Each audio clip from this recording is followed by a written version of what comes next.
যাই, কলেজে কি হয়েছে সেগুলো মাকে বলে আসি। মা মনে হয় এখন রান্নাঘরেই থাকবে। জানো মা, আজকে কলেজে কি হয়েছে? কি হয়েছে রে মনা? আগে বলো, বাবাকে কিছু বলবে না। না না, আমাকে বিশ্বাস করে বলতে পারিস। আমি তো তোর বন্ধুর মতো, তাই না? সত্যি তো? সত্যি। বল কি হয়েছে। ঠিক আছে, তাহলে কানে কানে শোনো। কথাটা সিক্রেট, তোমাকে কানে কানেই বলি। ঠিক আছে?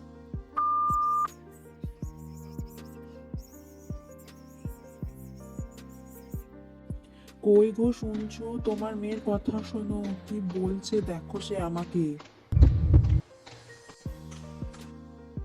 তোমাকে সব বলাই ভুল হলো আমার।